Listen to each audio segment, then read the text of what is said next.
چنان بود که ضحاک خود روز و شب به یاد فریدون کشادی دو لب.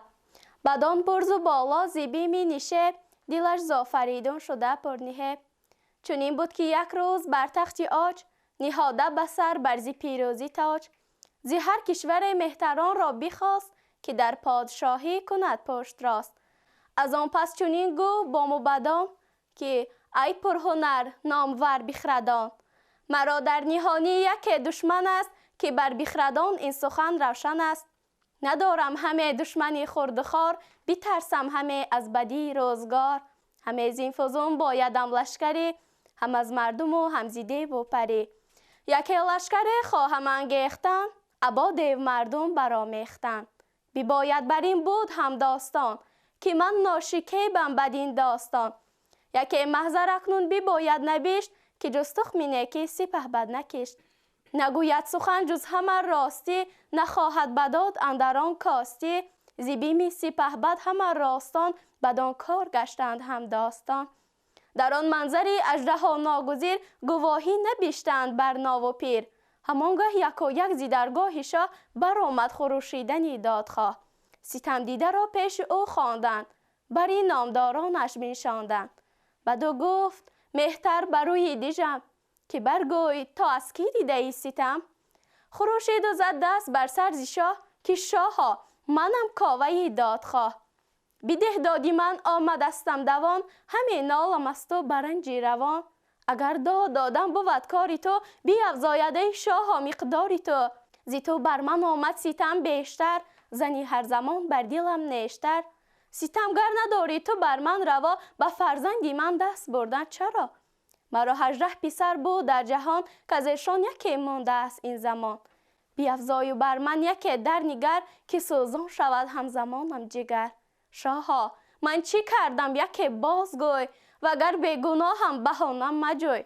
به حالی من ای تاجور در نگر، که سوزان شود همزمانم جگر. ستم را میانی کرانه بود، همه دوی ستم را بهانه بود. بهانه چی داری تو بر من بیار، که بر من سیگال بدی روزگار.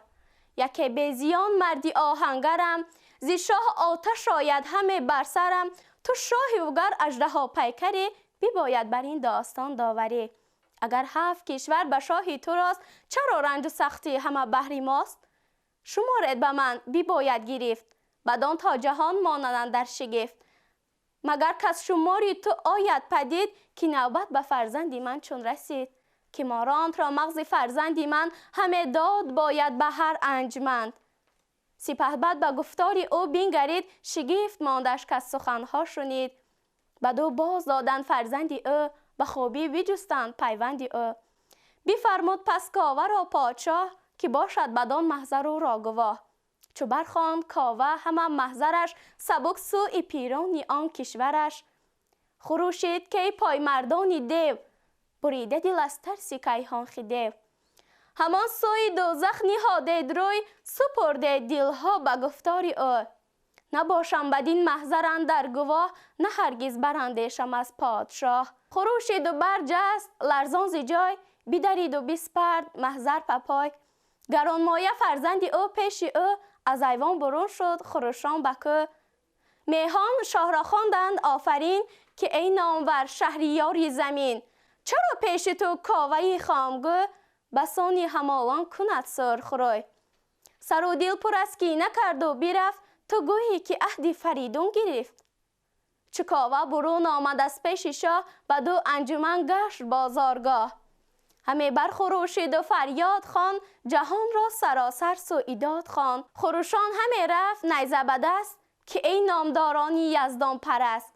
کسی کو هوای فریدون کند، سر از بند ضحاک بیرون کند. یکایک به نزد فریدون رویم، بدان سایه فری او بغنویم.